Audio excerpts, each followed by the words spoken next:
to episode 525 of the Super Ultra Podcast Arcade for May 16th, 2026. I'm one of your hosts, Daniel Nichols. Sitting with me is my co-host, Dominic Stallworth. What's been going on, Dominic? Well, in the sports world, you have the NFL schedule has come out, man. This is how big the NFL is. Like, this is like what everybody's been talking about in sports media. I mean, you have the NBA playoffs going on here, but they're like, man, fuck that shit. NFL schedule and everything. Like baseball started, baseball just getting to almost being like in the middle of its second month, and it's like, nah, NFL schedule, baby. This is what everybody wants to see and hear. Hold on, see and hear. So this is what we going to be talking. I mean, this is what everybody's talking about. I had sent you the link for the Chargers because the Chargers is the first. Yeah, they're the first ones that I know of. Now, I'm not saying they're the first, but this is the one I've seen a couple years ago where they very creative way of doing an NFL schedule. I'd never seen it before. I never seen that done before. So I always just look at the Chargers, but everybody. All these other teams need to step their game up. Well, everybody does it now, apparently, because I forget who it was. The Chargers did. Well, let me get the Chargers. Chargers did a Halo one, like based so like Halo multiplayer and doing it, and it's pretty cool. It was it was very cool. I mean, especially like they obviously had stuff in there for people that are like actual fans. Like obviously I'm casual, but you know, they've got like when the Ravens thing came up, they're like, oh, the Ravens failed to trade this guy. Yeah, exactly. Yeah. And then they have some, even for me, like some things I had to look up or I just saw in comments people explain it what certain things are. Like there's a lot of things you could catch because when they did something with the Patriots, like they didn't say anything about the Diane and Rossini and stuff, but they did show like, hey, like someone sending like somebody like a message or something. Yeah. Your post message or something like that's kind of like, yeah, because that's like basically that's how the reports of like Diane Rossini and the coach like scandal stuff was happening. So it it's a lot of Easter egg stuff in there, man. If you like look at it. And other teams does other things. I'm trying to remember who I saw. I mean, I saw of course, Washington. Washington did something. They had one of our players who his nickname is Bill. And I guess I didn't. To tell you the truth, I didn't really watch it because I'm going to watch it later or sometime because I want to watch a lot of these other teams. It was like a science fair, like a kid's science fair kind of thing. I was guessing like maybe making him like Bill Nye the Science Guy, I guess, maybe because of Bill. But I'm not sure. But yeah, I saw that little clips of it. I said, okay, that's cool. And I saw another one that did let's see, I can't remember. I know the Titans one popped up after I saw the Chargers one that you sent me, and it was like some guy going around on the street like finding basically doppelgangers of people and going like, oh, are you the coach of this team? Or you're the quarterback of this team? And no, it's just random people on the street that kind of look like them.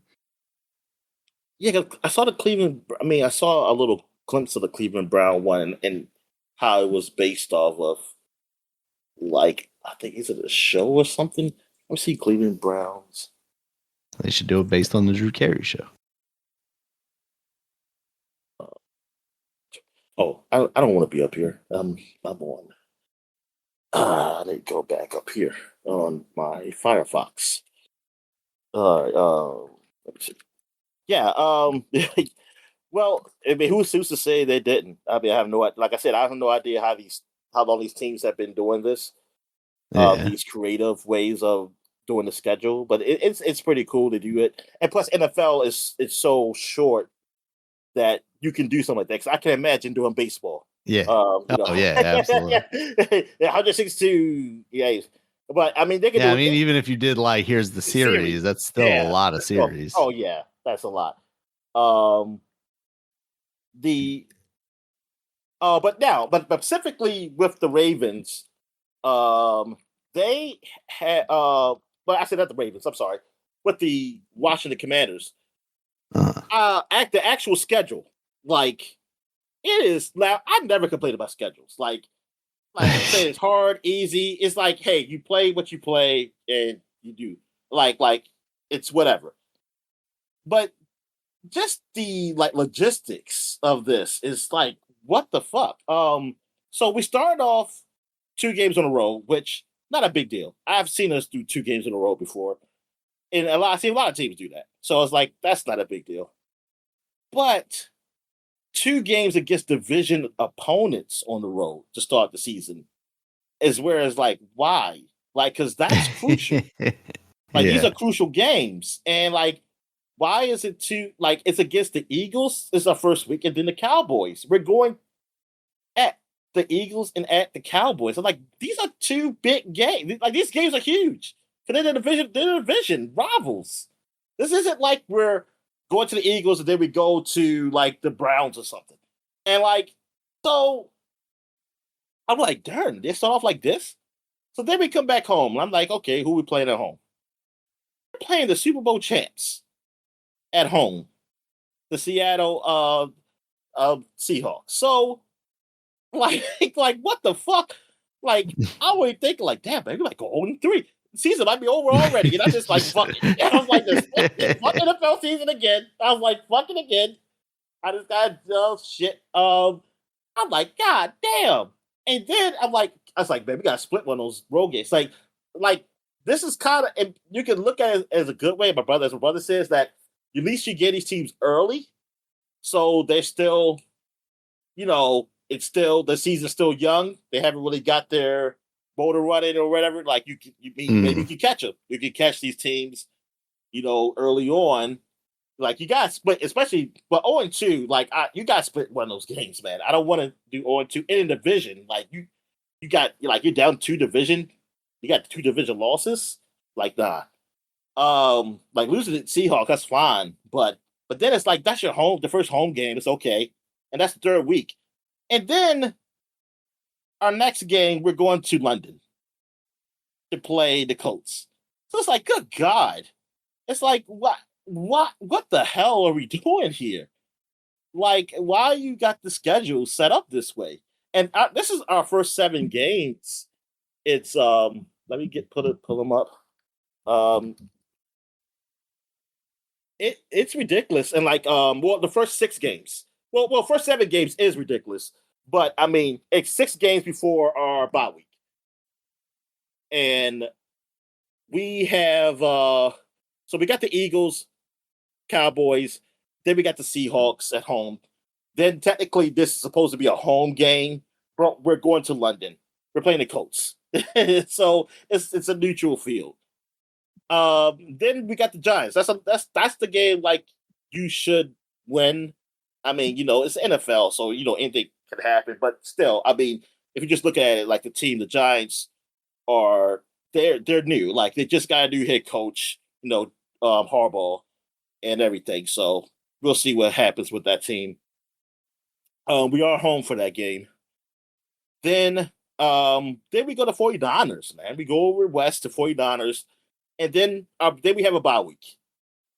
So we could potentially like almost like be like 1 win, like 1-5 going into the bye week or something.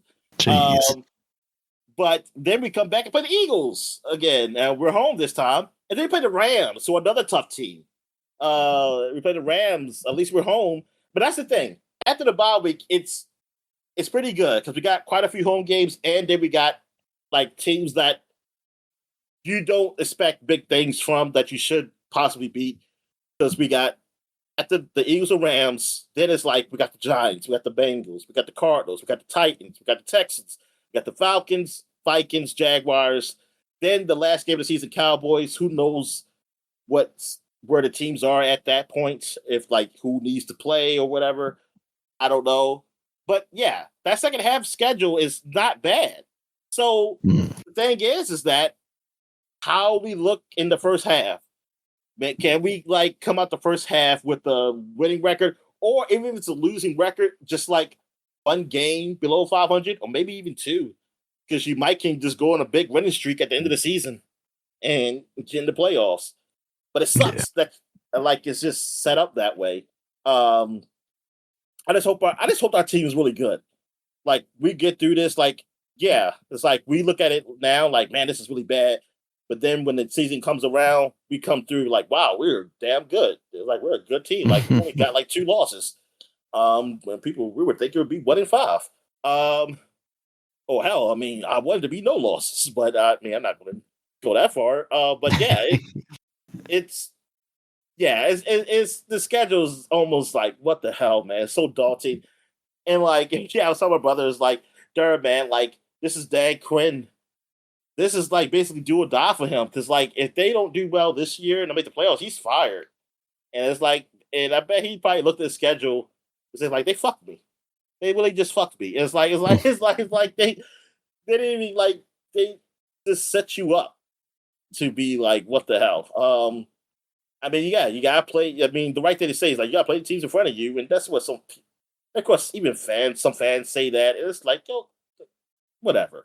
It's like we all know how it is. It's like because all these guys, this is all professional teams, so it's like, yeah, you got a shot. I mean, everybody has a shot to beat somebody, but man, it's still a condition of the schedule. Because hey, look at the Patriots. Patriots had an easy ass schedule last year, and then they got so lucky in the playoffs with teams having injuries, and they got to Super Bowl. But then they play a team that was legitimately good, and they whipped their ass. And then you saw like, oh, see, it's like it. Sometimes that schedule helps. I mean, it helps you get far. Like, but still, I mean, yeah. At the end of the day, they lost, but they got Super Bowl. God damn it! So it's like you get the opportunity to even get there. So yeah, because it's not their fault that the injuries happened. I mean, I can't blame them. It's not their fault that they got the schedule they got. I mean, well, it's not like the players' fault, I should say. But it's like thing is to get the opportunity to even get there, you got a chance. You get yourself a chance. So. Man, I just hope we come out big on this. Yeah, this is like, as far as schedule goes, this is like the worst schedule I've ever seen. Like from the outset looking in. Yeah. It is. Because if you want to go back, you probably can go back to looking at schedules like the games that have been played and see like, oh yeah, this schedule was a whole lot tougher than we thought it would be, or this schedule was a whole lot easier than we thought it would be. Yeah, that was really what I really looked at. I mean, I was discussing the Ravens with my brother, but I don't really remember it that much. And well, this is our other local team here, so that's why we really just talk about them. It's they have the Colts starting out the season. No, I'm sorry, that's the preseason. Let me see. Oh no, I'm right. Yeah, I think that the last preseason game is the Ravens and Commanders. So they had the Colts start out the season. Then they got the Saints. Then they got the Cowboys. They play Cowboys. They got the Titans.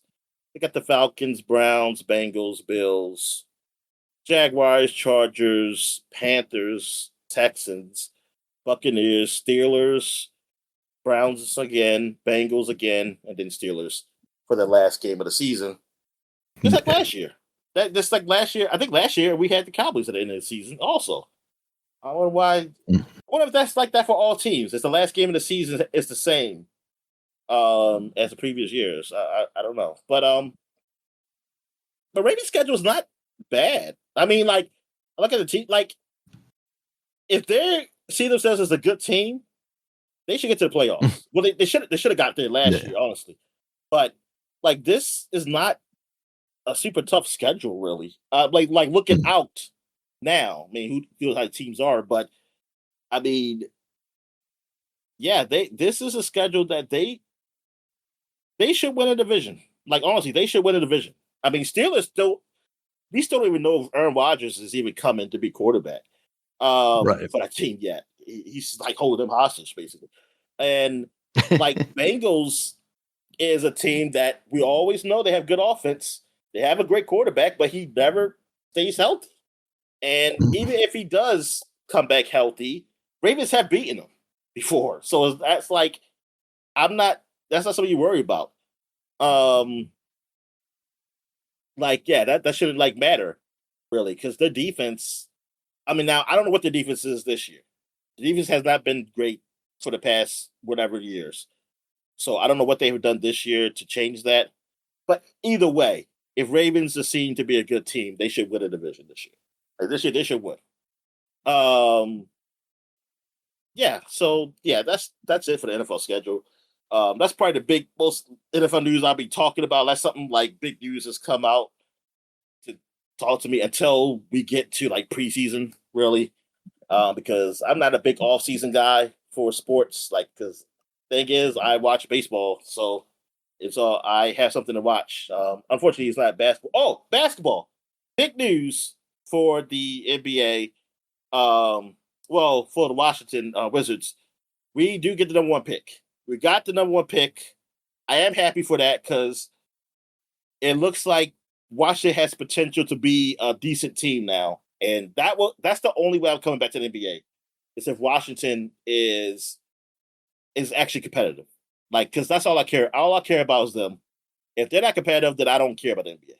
So if they got a number 1 pick. They have like these 2 stars that they picked up last year, and they got a lot of young talent on the team.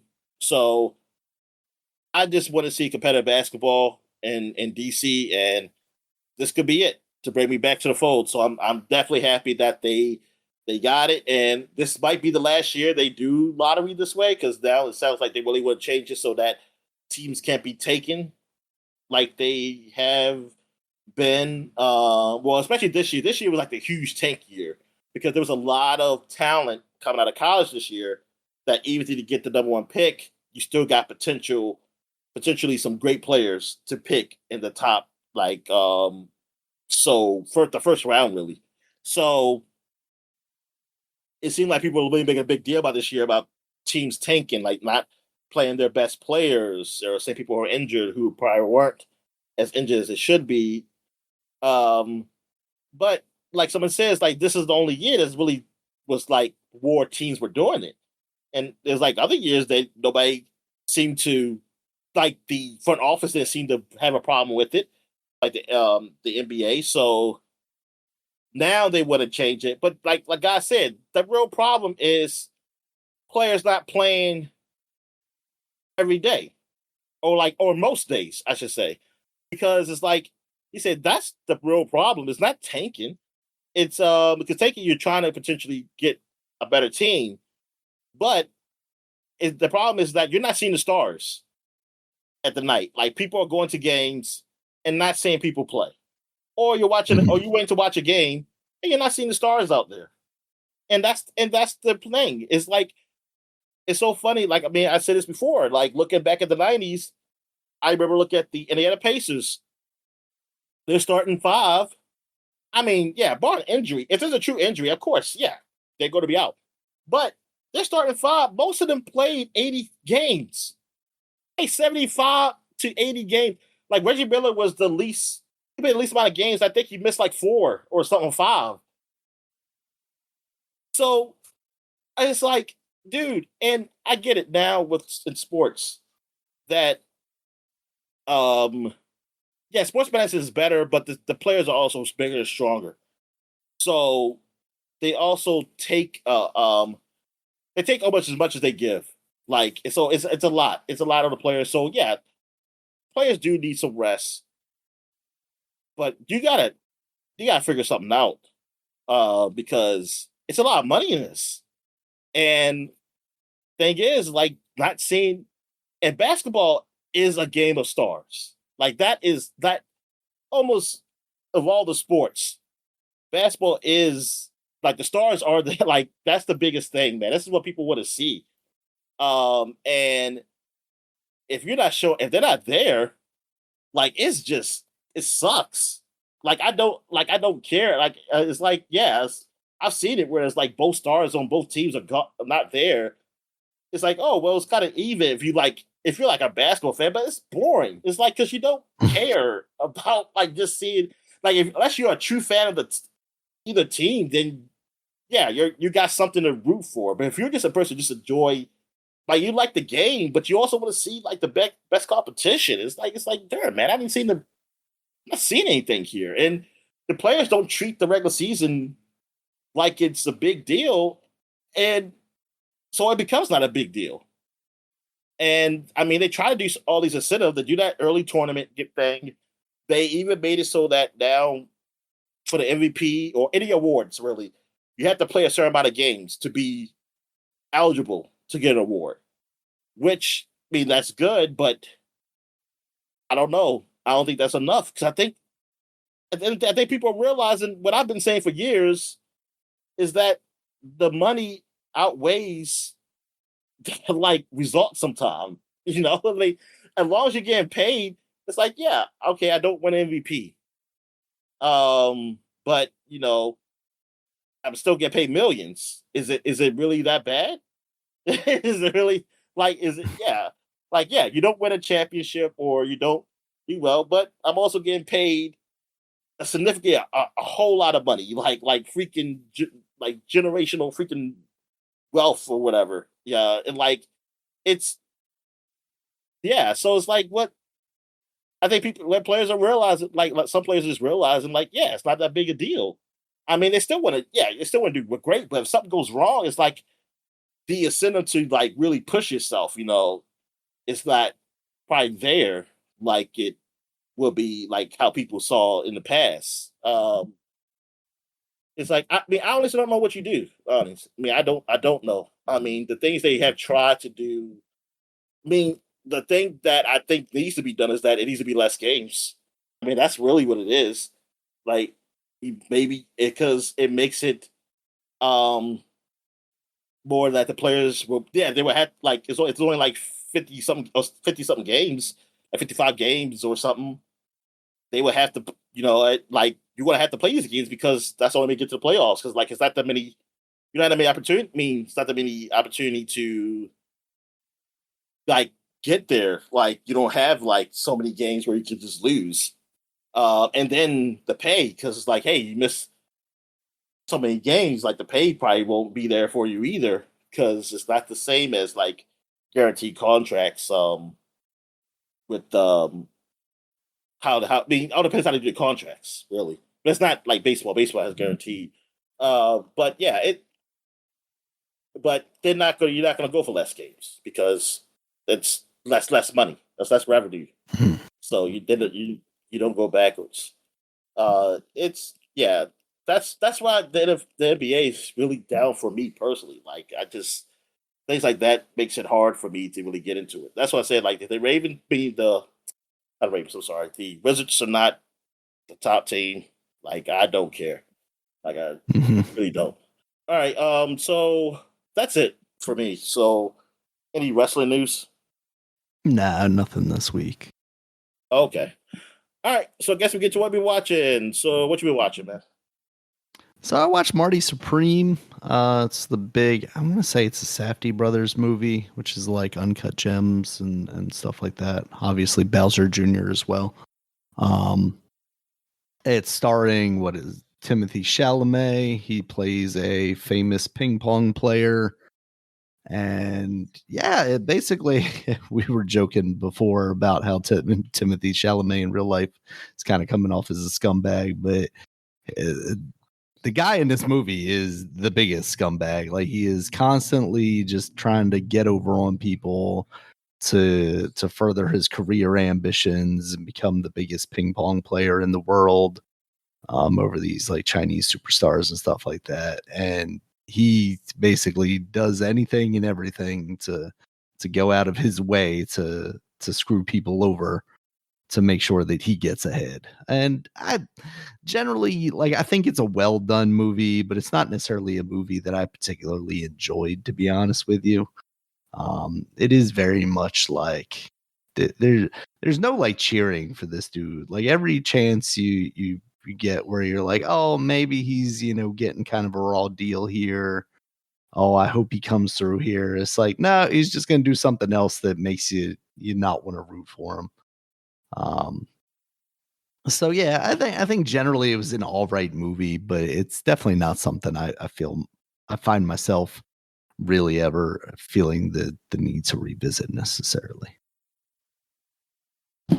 Okay. What have I watched? Oh yeah, I watched. Well, I did end up watching Daredevil, the last episode.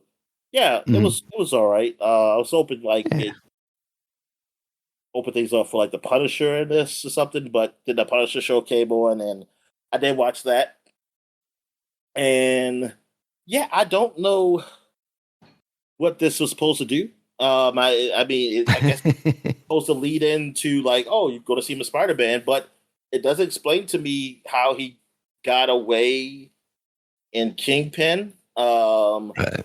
I did read somewhere that this might have take place before the events of Daredevil, so before he got captured. But I'm not sure. I'm not sure Mm. anymore And it doesn't on make that. that clear in the show, seemingly, right? Yeah, unless I missed it, unless I missed something that said, "Hey, these events take place before blah blah blah." I didn't Yes. see that.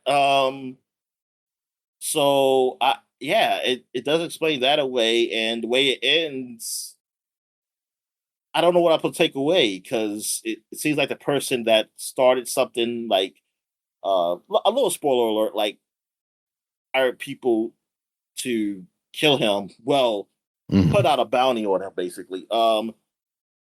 That person's still alive, and I don't know, is it supposed to be that, is he going to go after her, or is it this is something that he says he's not going to worry about? I don't know. Like I don't know what's the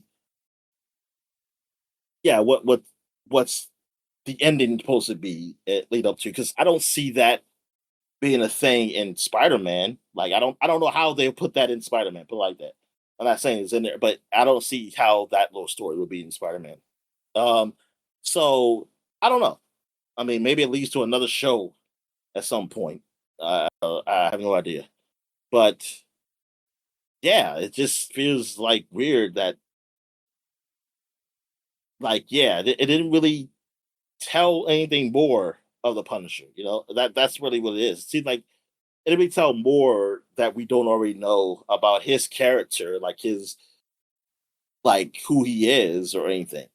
It doesn't really change anything to me on him. So yeah. Mhm. Um anyway, uh that's did I watch anything else? No, I think that's it. Yeah, that's what I mainly watched. So I guess we get what we've been playing. So what you been playing, man? All right. So because of all the talk last week about Star Fox, I booted up Star Fox 64 on the Switch. On the Nintendo Online thing. Just played a couple of levels. It looks nice on there. I mean, as nice as an N64 game is gonna be, it plays as well as I remember it. I did all right. I remembered the secret path for the first level, and it felt a lot easier than I remember it being years ago because you got to like fly through all the gates, and then you got to shoot down the guy before he tries to take out Falco or whatever. And then What you play this Falco on? takes you on the Switch, just Okay. on the Nintendo Online stuff. Yeah. So I did that, and then I went down that path. So I'm headed towards like the I think the next level after not after that one, not the second level, but the third level I think is the submarine level, which I remember that always being like kind of special to me because it was like, oh, I never it takes a lot to go down the quote unquote hard path, and that's the only place you ever use that thing. I think the tank there's at least like 2 levels for, but the sub there's literally I want to say only 1 level for it. Um, yeah, I mean I'm hyped about that game. We talked last week about kind of the look of it, but I am looking forward to that Star Fox remake, and playing this helped that out. I definitely didn't go back to it and go like, oh no, this is just kind of a shitty game. It holds up well, I think, and it's disappointing that they haven't really been able to hit that same mark since then.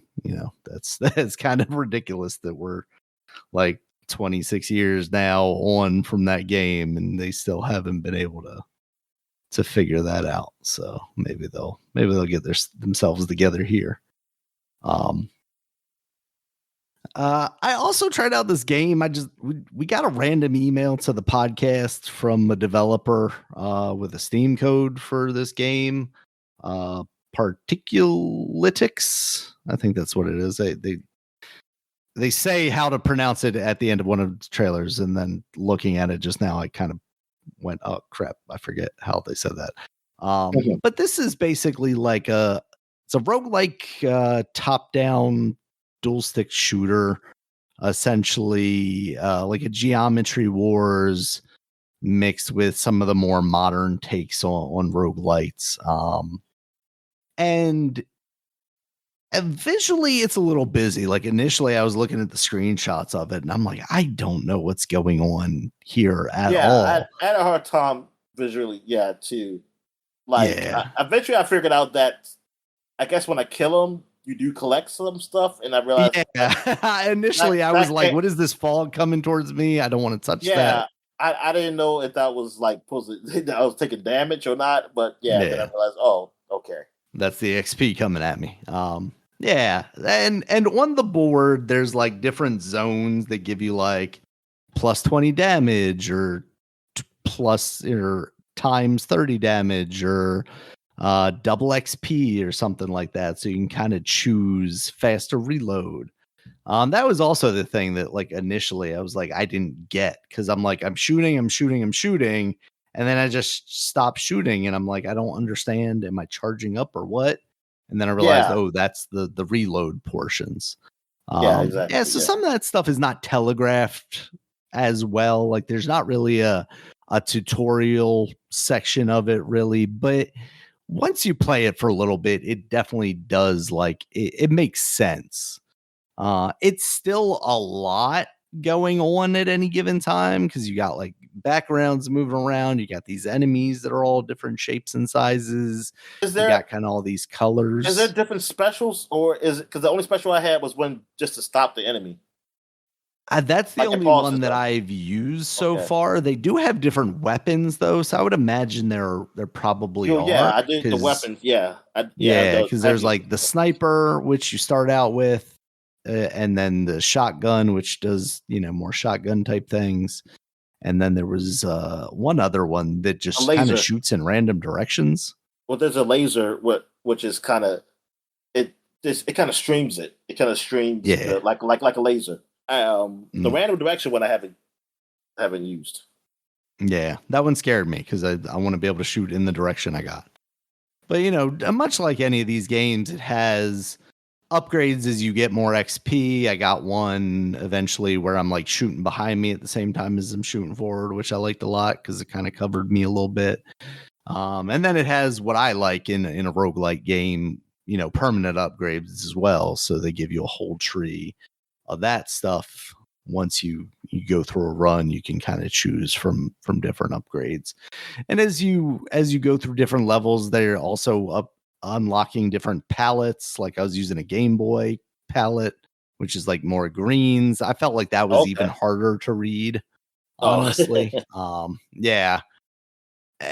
And that's not to say like one of these palettes won't be a little more legible, but yeah, that's my only problem with this game so far is just the readability of it all. It gets a little murky and becomes a little bit hard to recognize kind of what's going on, what I want to come near me and what I don't want to come near me. And I don't know if we could do like color coding of that stuff a little more to call out that stuff. But yeah, I think generally it's neat, for a game that just kind of came to me, and I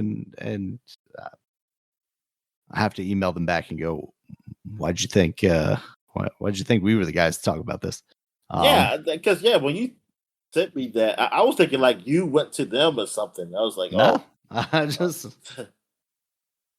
don't know if and we are on it was an accident. They thought we were some other podcast. They didn't mean to send it to us. Oh no. That was a code meant for kind of funny. Sorry, Greg Miller.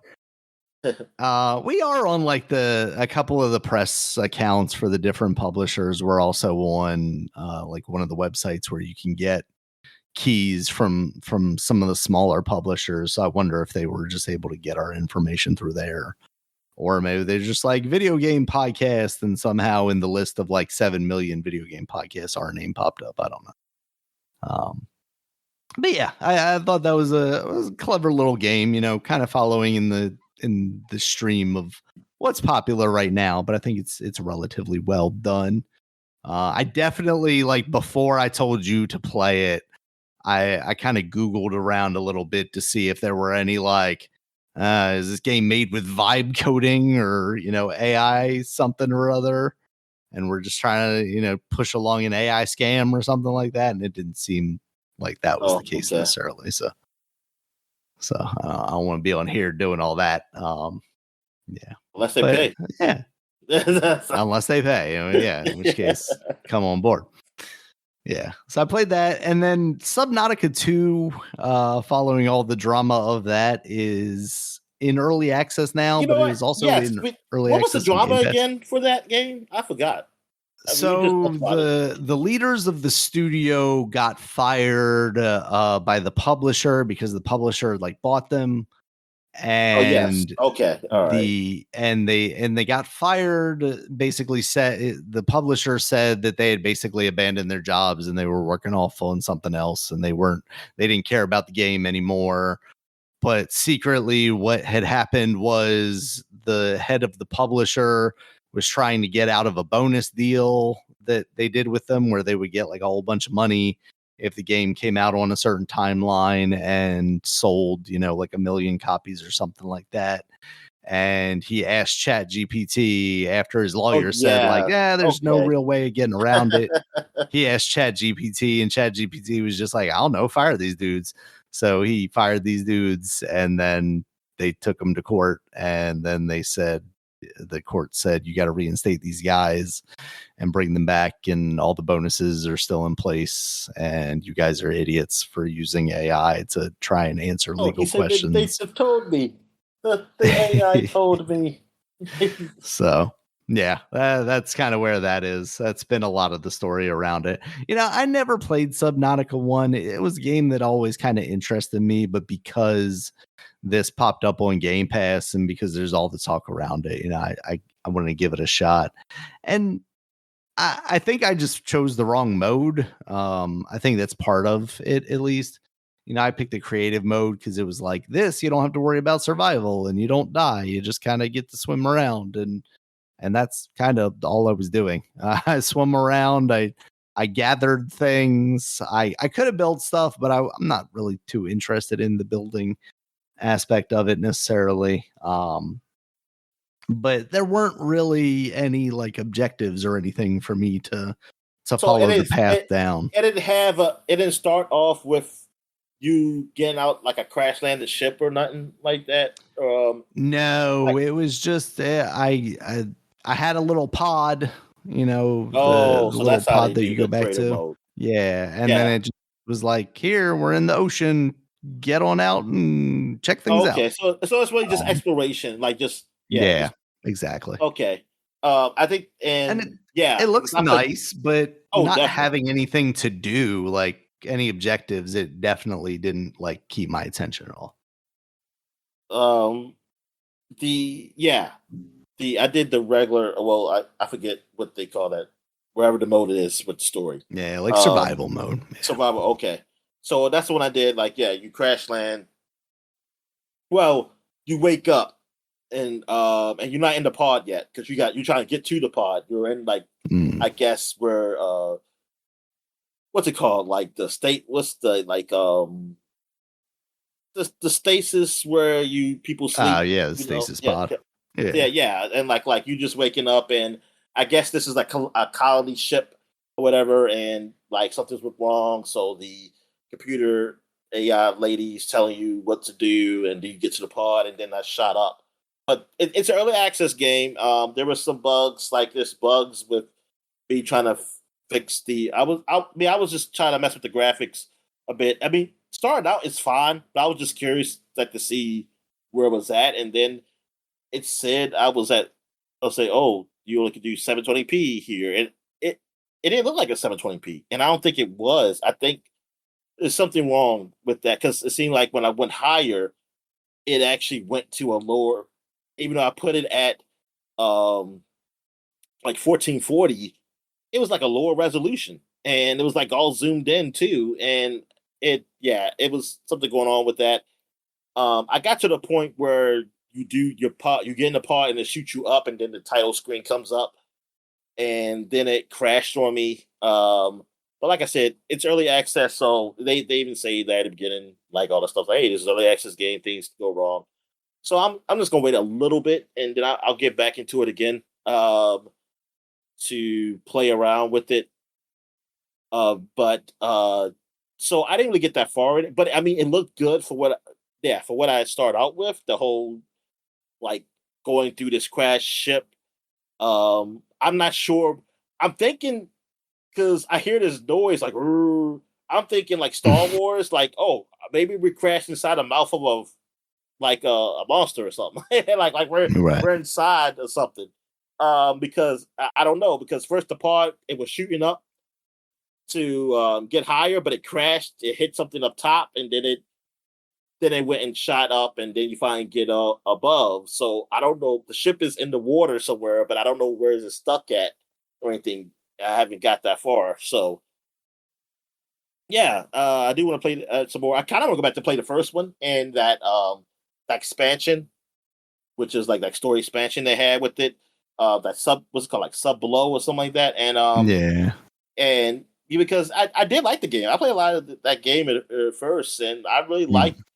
I like the whole exploring the unknown and stuff, and like in the ocean is very much like it was always reminds me of space because like even like our ocean, we haven't really like seen everything down there, and plus it's kind of hard because of the pressure, water pressure and everything. So, but it's like yeah, it's a lot we haven't explored and know what's going on down below. And so to have that in the game like that, it's pretty cool. I mean, it's basically almost feels like the No Man's Sky, just more the water, like like the ocean part instead of like all going through space.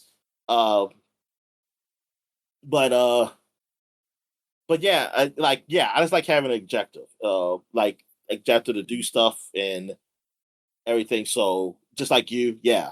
Mhm. Like I did play in the first one where they did have a mode too. That was where you're like, hey, yeah, you can't die or nothing. You can just do, and I did that a bit. So I was like, just to see what's down there and stuff like that. And then I went back to play the regular mode. And I'm not really big on the survival games though. So I mean, they make it pretty easy and simple to get the stuff like oxygen and food. Yeah, but thank God there's cheats. So I'm definitely gonna be turning those things on to like make it a little easier for me. Cause yeah, that means survival game. I mean, I don't like to worry about like I want to worry about health, but not hunger. That's what I definitely don't want to worry about. I don't want to worry about hunger. And this doesn't go as deep as freaking Ark where you actually poop and stuff. So thank God for that. But like I Not don't, yet. yeah, yeah. I don't want to, yeah, see things like that. I don't, yeah, that's not fun for me. Like it's fun, like if I have like a base or something, like I don't mind like if I have like a base or something and taking care of stuff around the base, I'm okay with that. Like say, oh, upkeep or something like that. Or if like I have a pet or something, and the pet has to be like, oh, I gotta feed it, something like that. I'm okay with that too for some reason, but not with like me, like where I have to. Okay, my character, oh, I gotta make sure I eat today. So, oh no, and stuff like that. It's like no, I don't need to be that. I don't need to be that deep. Because then that's also another time consuming thing where I want to just be focusing on like exploring and stuff like that. And that's what I would deal with. And that's what I like about this game. I do like that. So yeah, I'll definitely be playing it more of it in the future. Um Anything else you played? Oh yeah, was Nah, that that it? was it. That's it? Okay. Yeah, that's All it for right, me. so yeah, so I played yeah, so I well except for Star Fox, I played the other two games. I mean, and it's not much to be say about Particulitix. Mm. Particulitix. I don't know how to say it, but but like because I just played the demo because you got the code and so it's under your account name. So I didn't. Yeah. I mean, I could just sign into your nameplate, but I just played the demo. There is a demo out for that game, so if you want to check it out. How much did they give you in the demo? Was there like obviously a limit to what you could play? I don't know what the limit is, honestly. Okay. I mean, I got to a point where I just died, but I played a lot of Gotcha. it. So Yeah, because it's like I told you, like it doesn't like I can still download the demo, so it doesn't look like it's just the demo that they gave me.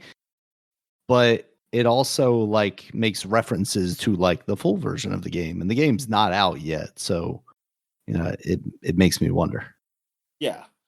So I so yeah, I mean I like what I played. I like you said with the zones and stuff like that. I mean it's all right. It's all right game. And like you said, everything you said I totally agree with. Like how I feel. Like it's something I have to give a more deeper dive into. But I've been like Geometry Wars, like I kind of always want to go back to that game to play that again because I did like what I played of that game because I got into it late, real late. I never went into it. But yeah, I mean it's this game. I mean, it's really like like it's a lot of stuff on the screen of that game. But I have to give it more of a chance. Like I mean, like I said, I did play. I did play. I mean, a bit until I died, and like once I died, then I just stopped. But I really don't know like how much of that demo. Like where does the demo stops with that game? Because they got to the point. I did get to the point where I was like you said, the perma yeah, the perma upgrades or whatever. Like they give you that. Like I did that too. Like when I finished, so I was like, oh, because I was thinking like, oh, I'm surprised they even do that in the demo. I thought it would just be just the gameplay part of it. All right, what have I been playing? I've been playing quite a few games. So, I've been playing some more Modern Warfare 1 in the 2010s, the one that came out in the 2010s, 2016 or 19 or whatever. The I mean, yeah, just playing the campaign of that game. It's fun doing that. I think it was the part where I had to guide a woman at an embassy, like through cameras and like tell her where to go, like where to go where like with the terrorists around. I got Stacy killed so many times. In, in there. So but yeah, I eventually I did get her out of there. That was fun. But yeah, I mean, I like going through the campaign and just shooting stuff up. Like that, like playing this compared to like, 'cause I've been playing RPGs and stuff where reading and stuff or strategy and stuff like that. Just playing a mindless game where it's on rail and I just go and shoot and they just follow what they do. It's fine. And the look of the game, I always love how graphically what Modern Warfare does for the campaigns. They do a good job and the lighting stuff now, with the whole ray tracing and HDR. It makes it really good. Even though ray tracing I didn't turn on or anything in this, but the HDR stuff looks really good. And even without it, I mean, because it's just the way they do the games, like how they make it look so like almost real is pretty cool. Playing a ton of Diablo 4. I think I finished chapter 1. Um, so I don't mean because I didn't really do like a deep dive to Diablo 4 like when they were doing like trailers and stuff, or if they have like those trailers that really explain everything. So I'm saying like, is this like the one world? Is this no world for Diablo 4? I mean it's a huge world because I don't know if I haven't been half of the map. Maybe I might. If I am at half, I'm at just half. I think I'm a little below half. Like it's a huge map. Like it's a lot of a space I have not been to yet. And but it seemed like it's just one like map though. And like because the other games you have there's maps, but then you get to a different chapter, you go to a different map. While the first game, it was just that one church. You just kept going down lower and lower towards hell, basically. Like you were just going down further in hell. So I'm wondering if like Diablo 4 is just this huge map, at least for the original campaign. I don't know what they do for the expansions. But I mean, it's a lot there because there's a lot of dungeons there, and then you can the dungeons you can even upgrade to nightmare dungeons if you. But yeah, collect stuff to upgrade to nightmare dungeon, which I don't know about that. Like, I don't know why that's a thing. Why I can't just be like, hey, after you beat it, you just be nightmare, but whatever. But yeah, this game it really does try to. Well, it really tries to sell you on things. I mean, it's not like it's like while I'm playing, it's doing like it's pointing things out, but it's just that when you go to the pause screen, then when you see things to unlock, you see like because like something be lit up, and it's like, oh, I can go here and get unlock some free stuff, but then there's some stuff is like, oh, get the season pass and things of that nature. It's like, man, yeah, that's just what this game is now. I guess it's a game of service basically, and now they want you to buy your skins. Of course. And there's some cool skins in there, man. Some cool skins I want, and but I wish it was easier to get them. And now technically I can get those coins, but man, it is slow getting those coins, man. Like it'll take a long time to get those coins, and I don't even know how once the season's over. I think maybe you can still get them. I don't even know. I don't know. Maybe they do what they do with Overwatch, where it's like, nope, you can't get it until we put it out there again or something. Yeah, but I'm still gameplay wise, I'm still having fun with it. I'm the druid. I play druid, and I like that it's easy to switch up your abilities. Like you can, like I'm glad that they'll make it so that it's like it's something you have to pay for, or like it in-game currency or something were to redo your level up system, like the using the points. Like you can easily just be like, hey, I don't want to use this ability no more. So you can just take the points away from that and put those points to another ability you do want to use. And it's like, oh, cool. So I'll be switching up. And like, because I might get equipment that says like, hey, you do this does really good with lightning ability. So I was like, oh, I want to get something that has lightning ability now to use, or something that be really specific to something like say, hey, the poison thorns are stronger now, and that's like, oh, I didn't have poison thorns before, but now I can use them. And yeah, trying out the new abilities, like it keeps it fresh, and I was like, I do like that. So it's I mean, overall, Diablo 4 is a good game. But I mean, it is also a game of service. It's at the point like, which it just gets to be like, why are you charging $60 for these games, man? Oh, it's 70. That's like, $60 to $70 is that, man, you got all this stuff like you're making money from, man. This game does not need to be $70. All right, so what else have I played? Did you got in Black? Like I've been really getting itched to play some action. Like a lot of action, not a lot of reading. So and like Modern Warfare and kind of scratched the itch of shooting, but I want something that's more, intimate and sword play and stuff like that. So I was like, I was gonna do Ninja Gaiden 4, Black 4, but then I was like, Ninja Gaiden Black 2 did come out, and I played Ninja Gaiden Black 1, and it was kind of you can see the age in that one. And I was like, I never played Ninja Gaiden Black 2, because the reason why is because Ninja Gaiden Black 1 was really hard. And so I never did go to 2. But I know that it has an easier mode in there.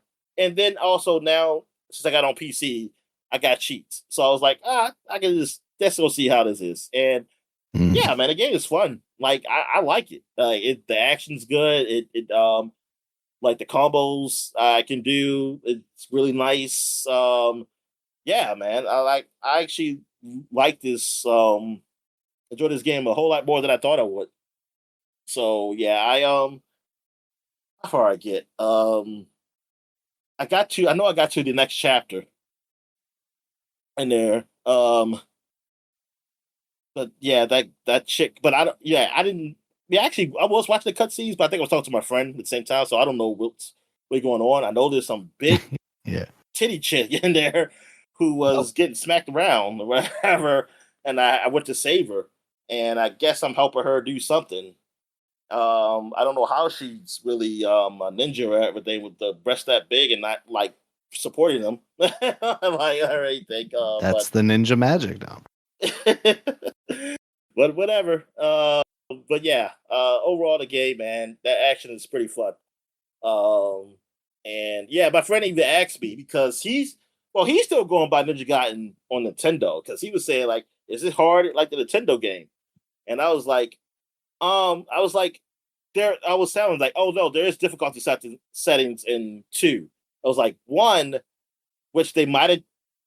I forget even though I played it. I said that was hard originally, like Black 1, and yeah, that was what people say is like, hey, it's still difficult like the Nintendo game, and just a different way.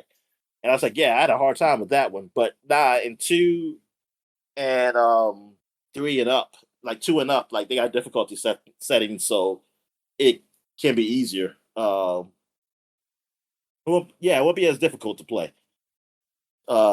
So yeah, because yeah, he was still he still remembers the first one, say how hard that was, and I mean, as a kid, it was definitely hard, but a lot of games were hard for me. But yeah, knowing that that was just a hard game, period, it's like, oh, okay, so it wasn't just me being a kid. Like it was just a hard game. But my brother had beaten that game. I know that, like, because he was into those things where he'll play it even if it's hard. He'll play it and still beat it. Mm. Yeah, what else have I played? Returnal. Yes, I went to try out Returnal. Because Soros, that's Yeah. what it's called. Yeah, sort of.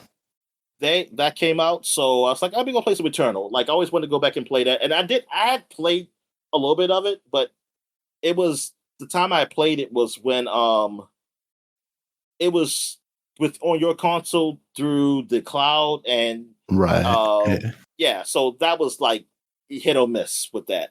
So now that I got a PS5, I played the game, and yeah, I like it so far. And the way that it's like they implement the roguelike setting into the story is I really like that. Like I really like how they did that, and like it's really science fictiony with it too.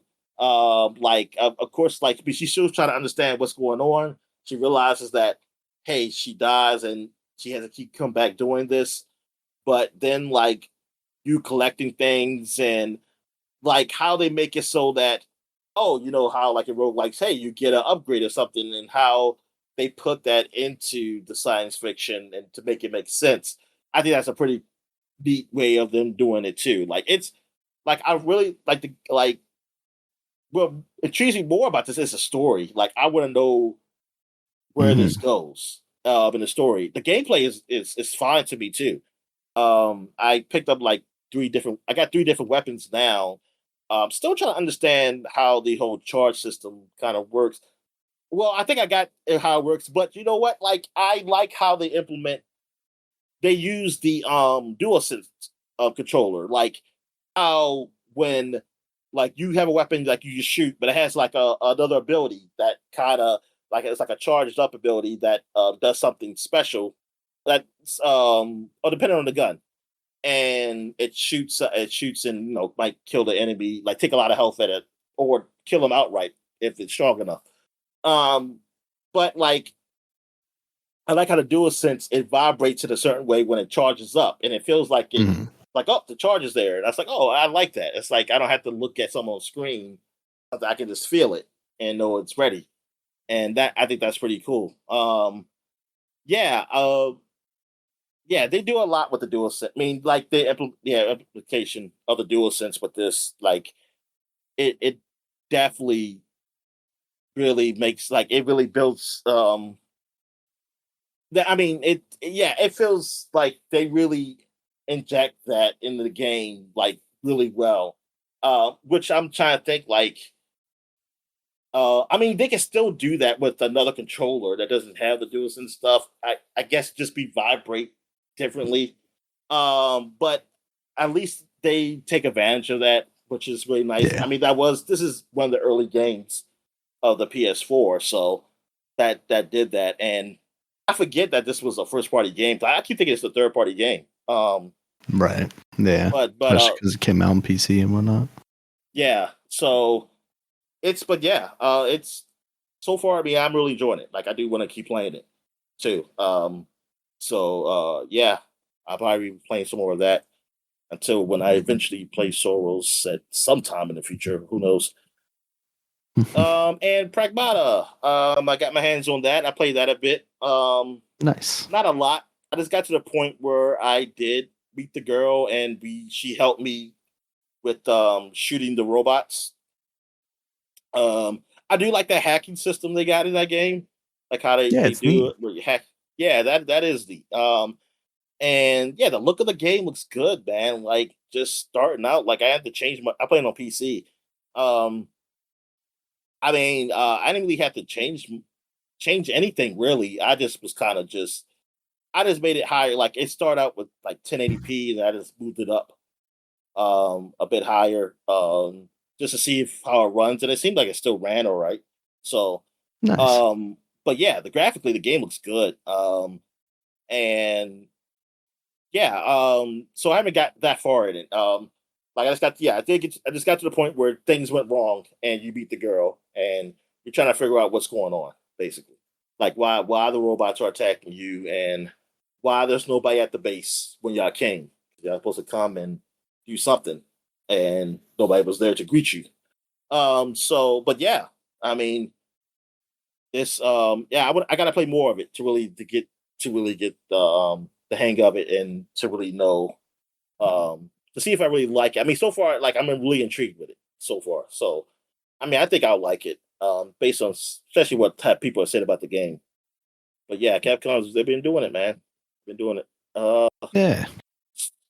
So that's it, man. So, oh well, I played some more Vampire Crawlers. Not much more to say on that. I did beat the bridge level that I talked about last Mhm. week.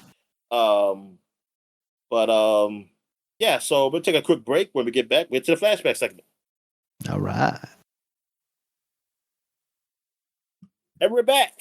So now we're flashbacking to 2016, 10 years ago. We got the 10th anniversary of Homefront the Revolution. Why do you have this up here, Daniel? Why is this worth It was a big mentioning? game, Dominic. Come on. It turned out to be an absolute shit game, but people were talking about it at the time. Yeah, they were. So was this the first Homefront, or there was a Homefront before this one?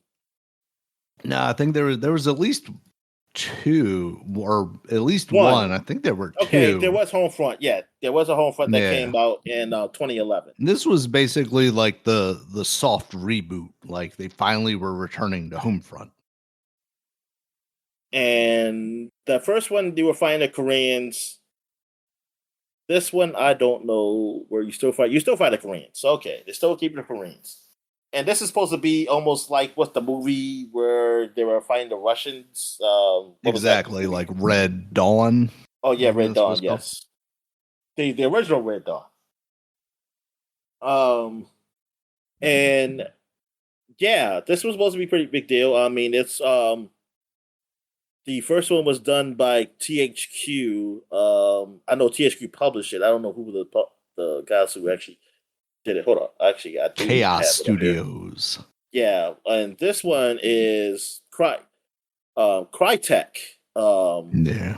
Was doing it. Well, Dam Buster Studios Crytek. I don't know what that means, but they both of them worked on it. Deep Silver had it, but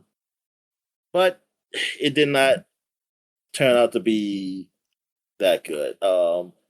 It got a 54 on PC and 48, 49 on PS4 and Xbox One. I mean, yeah, man, like these scores are pretty bad. 4 out of 10 on Game Informer, 5 out of 10 on IGN. Polygon was doing scores then. They had 6 out of 10. That's actually, wow, they actually gave it 6 out of 10. Good, good. That's pretty high marks. The compared to the original one, the original Homefront, wow, the original Homefront actually got better scores. I mean, I think, as I remember this game, I mean, like, this was kind of made a big deal somewhat too, but it came out to be like, hey, the game is okay. Like, it came out to be like it was an okay game. It wasn't like super great because they got a 7 out of 10 on Game Informer. Like, it was like a 7 game. Yeah. And this one, I guess they missed the mark. It says like Jack Macavera, Mark, damn, what is his name? Because I heard his name before. Markiplier. Mark, hold up, I gotta listen to it. Okay, the guy did not. Fava, is it? Fava, Jeff Fava. Yeah. He criticized the game for squandering great potential with technical shortcomings. More specifically, criticized the frame rate, voice acting, gunplay, saying the game's few small concepts are crushed under a weight of constant glitches and other problems. So it seemed like there's more technical problems with this game, man, that definitely did not help. Like, not, yeah. So that's pretty bad. It said the game sold about 1.2 million copies, though, as of February 2018. That's a little surprising, to be honest with you. That's what I'm saying. Like, well, I mean, technically, this was one of those games where I kept seeing sales, and like, I see it on the forefront of sales. So I think they were doing a lot of advertising for this game too. That too. Yeah. I mean, I think that for the first one they did the same thing, and they pushed it, and I don't know how much it cost to make the game, like, hey, but maybe like budget wise, it still was not great for them. It said it grossed 33 million euros, as far as money, as of 2017. I want to see if there's a thing that tells you the budget for the game. And the Wikipedia page anyway. I don't know. But I do remember hearing a lot about this game. I mean, I didn't think it would be something that bad. I mean, I thought it would just at least be a 7 kind of game, but because I think it was a game I probably would have tried, like, if it was just okay. But when I saw like the bad horrible score, because I did try Homefront 1. I remember playing that, some of that. But yeah, this one I don't think I even tried. All right. I mean, who knows? I mean, this game came out while we were doing the podcast, so hey, maybe I did try it and I just don't remember. I don't know. But all right. Another big release for 10 years ago. Doom is 10 years old. Wow, it's only 10 years old. Damn, now that I think about it, I feel like it's older, but yeah, 10 years. Doom, the new reboot of Doom, man, and like, this was huge, man. Like, because this game was definitely not like the previous Doom 3. They definitely went all action. They went like straight action shooter, and very arcadey feeling type of shooter, but it was done really well, and it felt fresh. And because a lot of the first person shooters out had really slowed the pace down, Call of Duty and all that stuff. It wasn't like this versus like the original Doom. You're like running the entire time, and that's what it felt like they went back to with this. It definitely felt like they went old school, but in like modern, like what it would be in modern times, and like there was really no other game that really done this. Like, the closest thing was the game I played, the sword with the what's it called? The sword game. Samurai Warrior.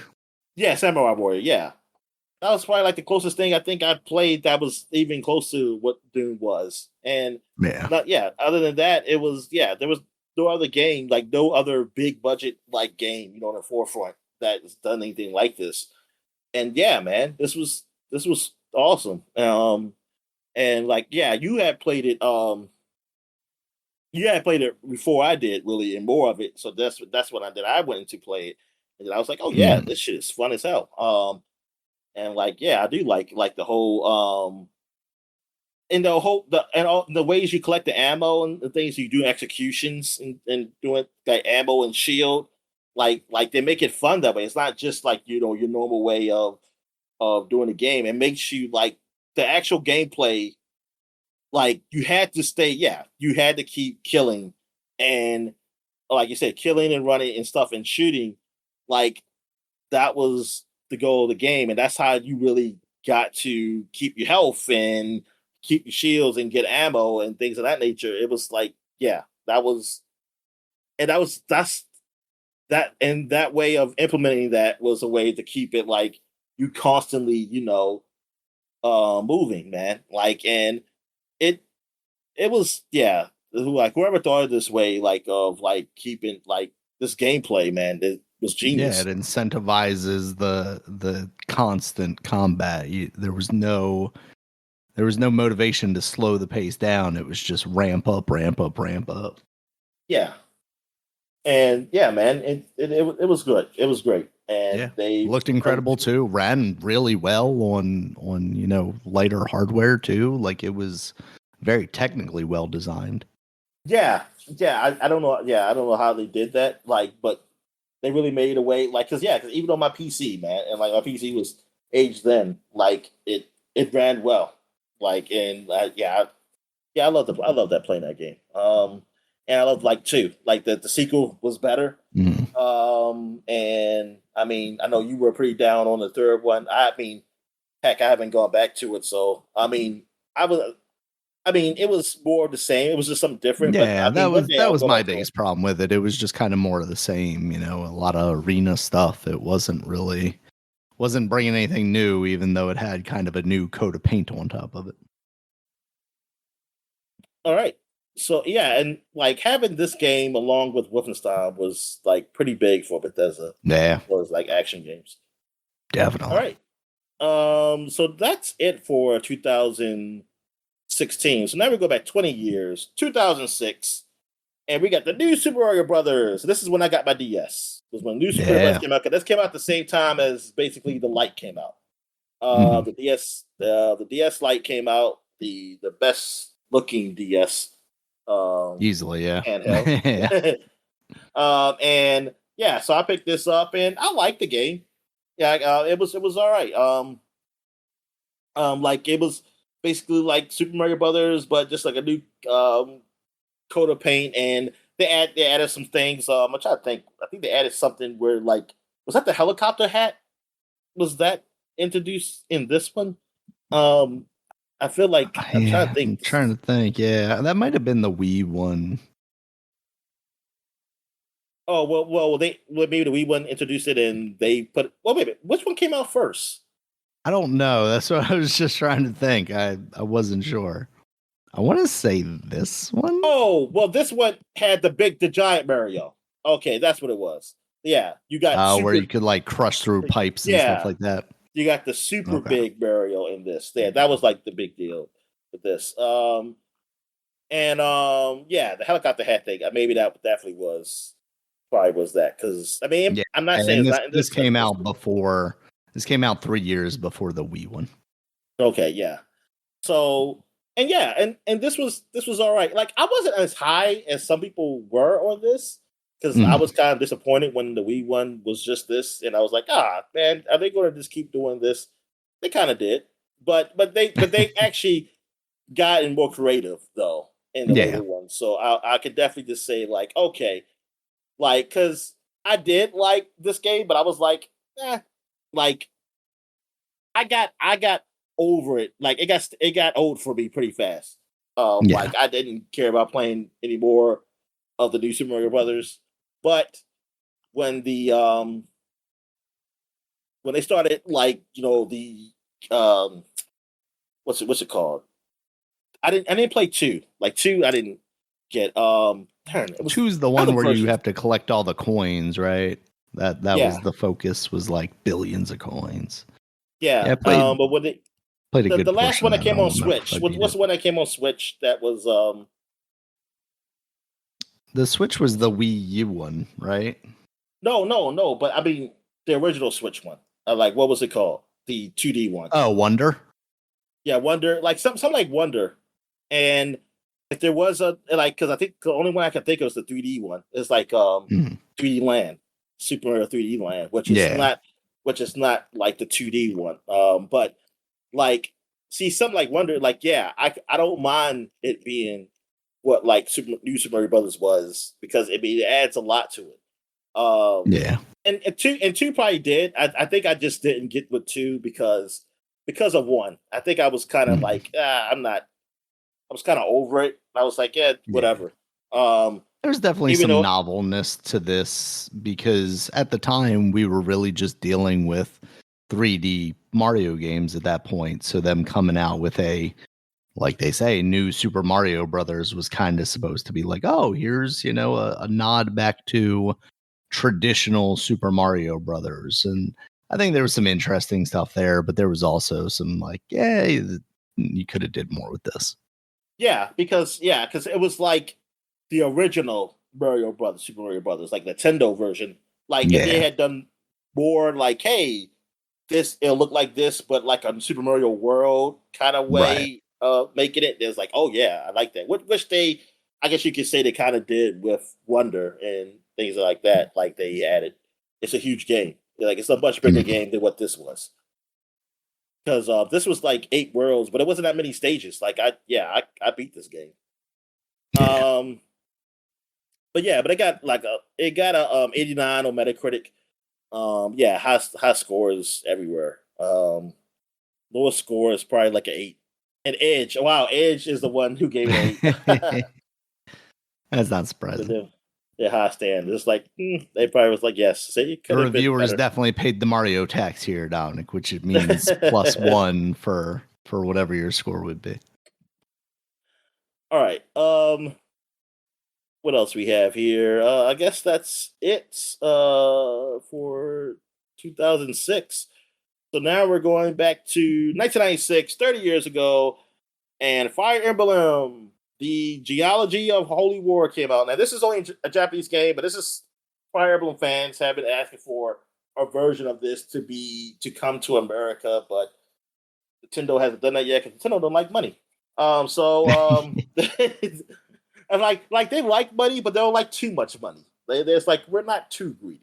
It's like they're on our side, Dominic. Nintendo, just like us.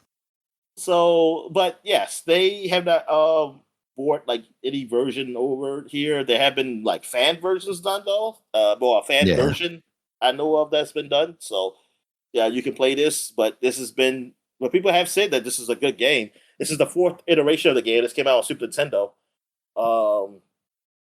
And I want to say it came out on the Virtual Console for Japanese people. I don't think we got it here. I'm not sure, but I saw someone say Virtual Console. But I didn't know one that has been rumored to have had a remake for the Switch and is just sitting on a shelf. To me, it was always kind of weird because I don't know, the name Genealogy of the Holy War just doesn't necessarily seem like something Nintendo would put out in this day and age. I don't know what they would change that title to. They'll change. They'll take out the Holy War. They'll just put the Geology War. Like Geometry War, the geology. I don't even know what it means. That's all I want to know. Like, what does it mean? Like, what's the like? It means generation after generation of this holy war, Dominic. Yeah, they could never solve it. Yeah, but yeah, this is their crusades. This is the anime crusades, Dominic. I mean, yeah, I just want to mention that because this is one like Fire Emblem and people talk about. Even though I don't really know much about it, but yeah. All right, it's kind of weird, this Fire Emblem series. Like, until really those characters ended up in Smash Brothers, I don't think anybody in America was really ever talking about those games. No. And then once that started, and then they started bringing them over on like the 3DS and the DS and stuff, people started to take notice. Like my friends, they know those characters because of Smash, and like they do it more than I do. Even after I had played the games, they probably still know those names better than I do. Yeah. All right. So we're gonna take a quick break. Where we get back, we get to the gaming news, and we're back. So let's get to the gaming news. What we got, Dan? All right, Dominic. Layo 2K Drive is getting delisted this coming week. Probably by the time you hear this podcast, it will have been delisted from video game stores. You will no longer be able to download it. You will be able to re-download it if you have previously purchased it. This is a game that I felt like came out more recently than it did. This did come out 3 years ago now. But basically what I'm hearing is that, you know, it could be the same reason why we see this happen to bigger series like Forza, that there's cars that are licensed in there. You know, Lego, for whatever reason, felt like they needed like the Porsche license and whatnot.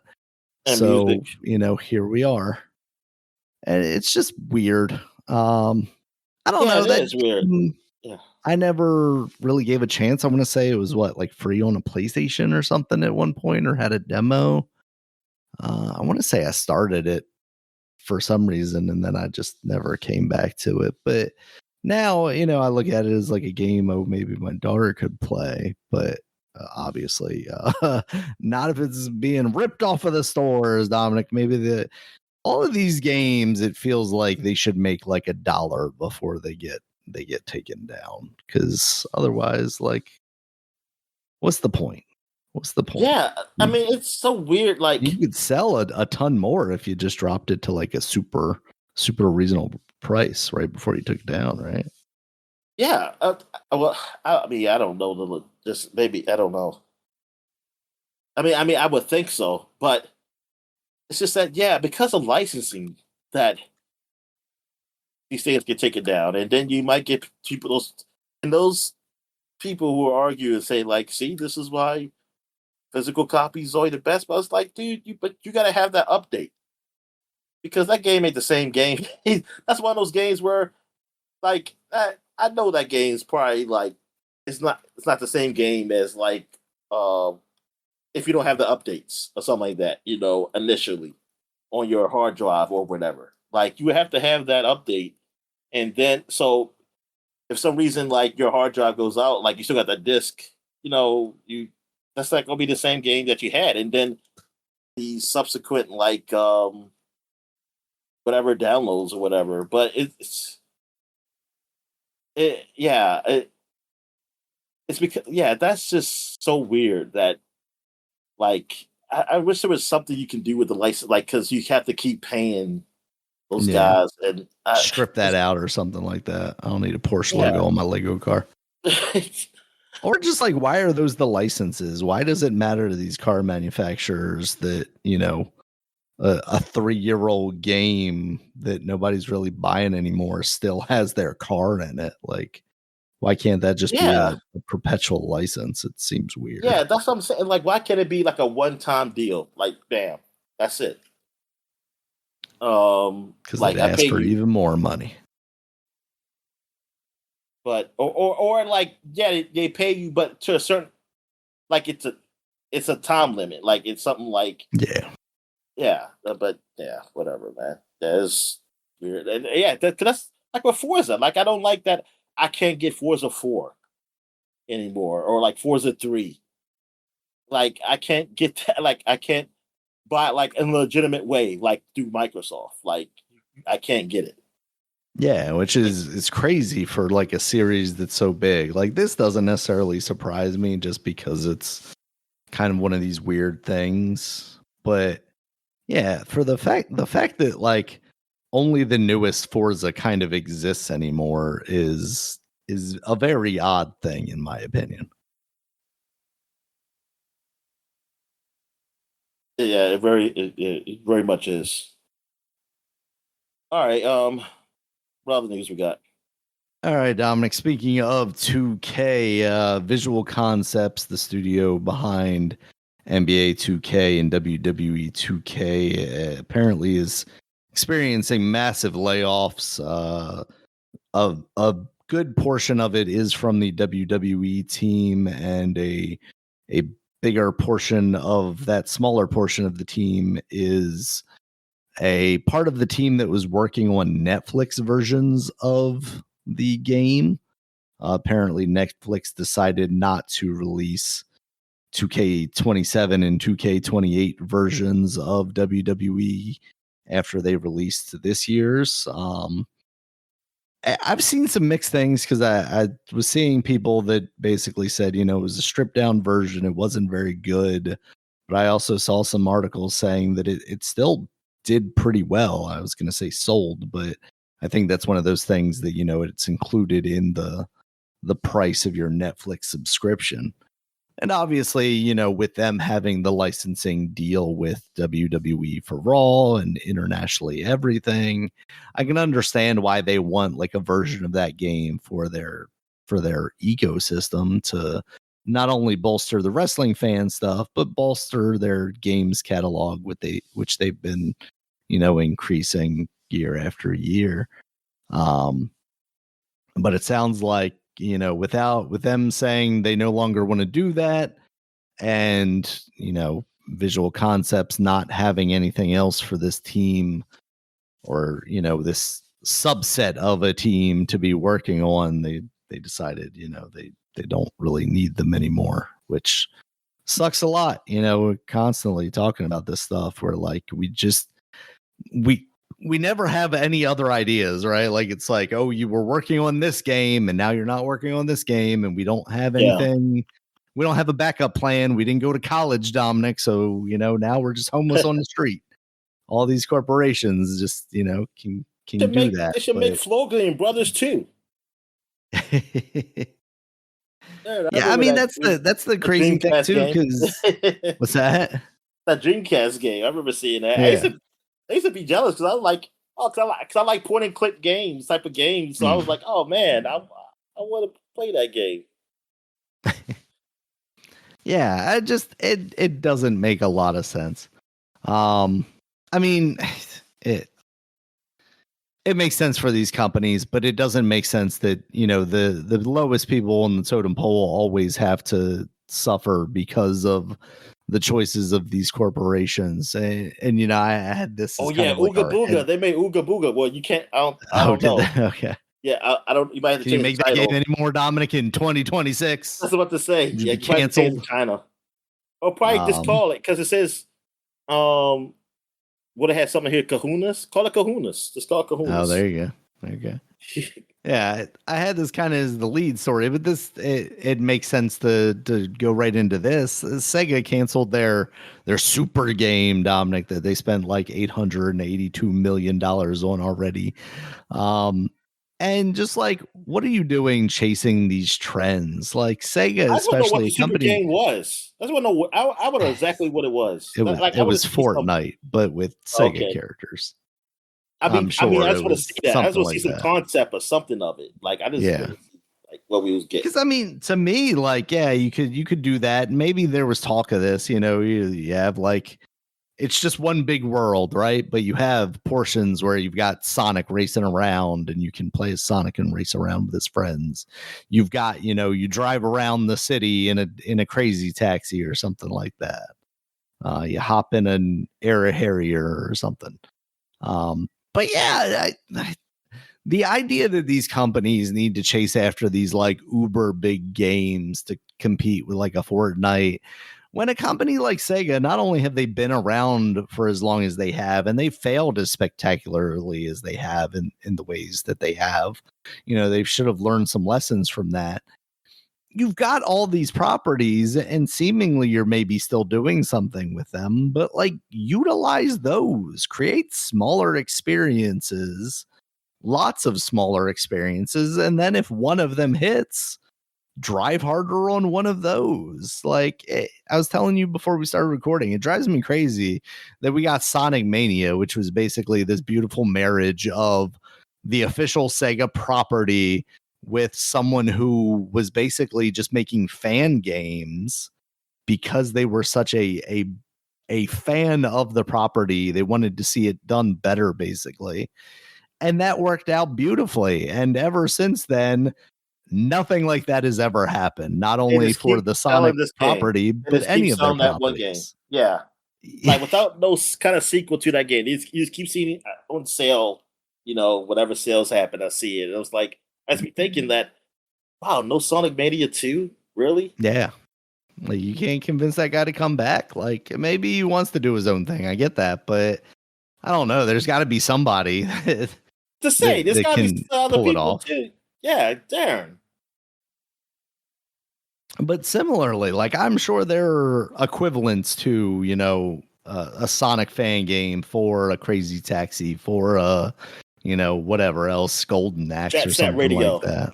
Jet Set Radio. Yeah, you just had that Bomb Rush Cyberpunk game. Like, that wasn't maybe the best version of that, but you know what? You put some Sega money behind that and you put the actual property on it, and it's probably better than anything you've done with the series. What I would imagine is, maybe less of the cost.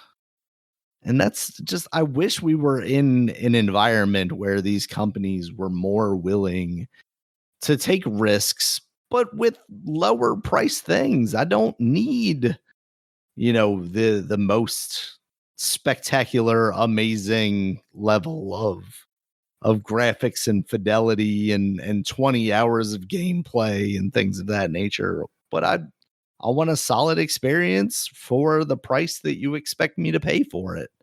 Don't give me any of these games I'm describing for $70, but if you put it out for $20, yeah, I'll give it a chance. I don't get these companies chasing these fads. I mean, that's what video games has been for a very long time. But at a certain point, somebody's got to be smart enough to go, oh, this fad is going to cost me $10 billion. They used to only cost me, $200,000 or something like that to try and follow up on whatever Mario was doing or whatever Zelda was doing or something like that. So I just, I don't get it. These people are crazy, and everybody's got to suffer for it. Not only the biggest thing is, like, as the gamer, as the consumer, right?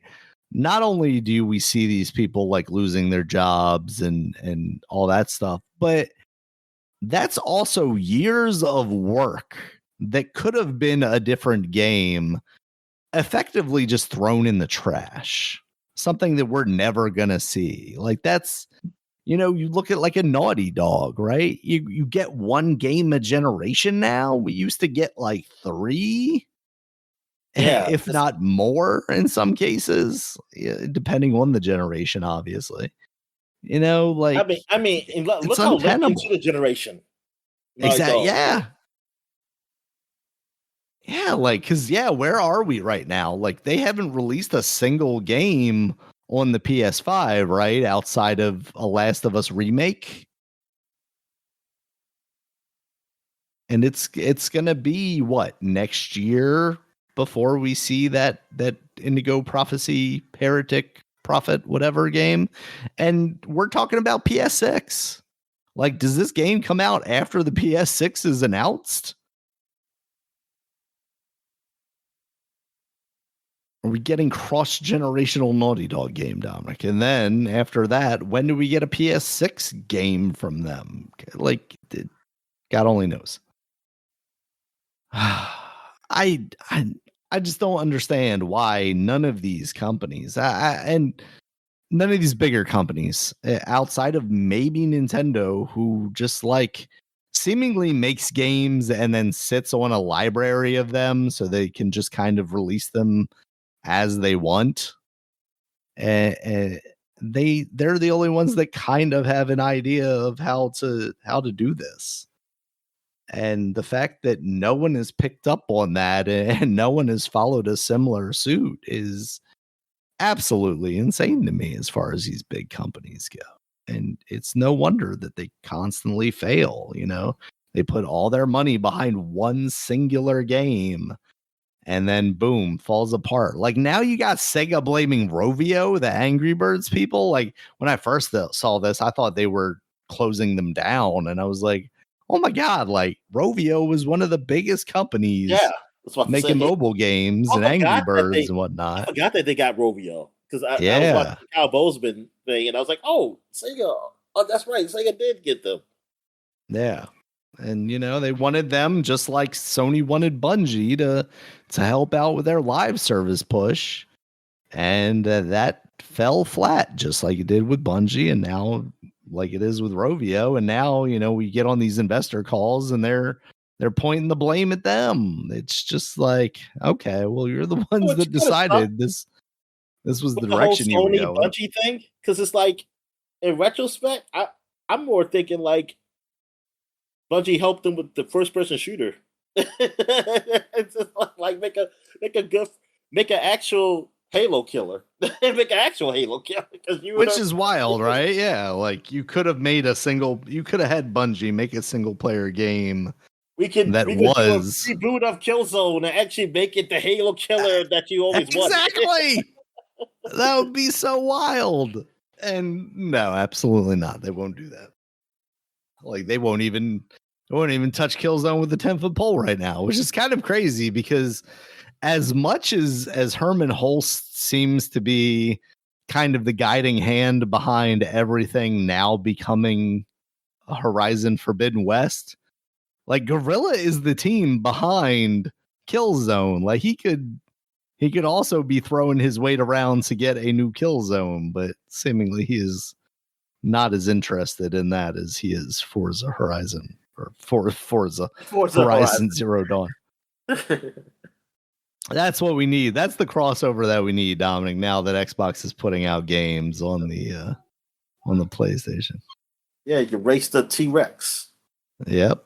Exactly. Oh, see, you're saying things that are good, Dominic. These aren't even jokes anymore. Like that would just be cool.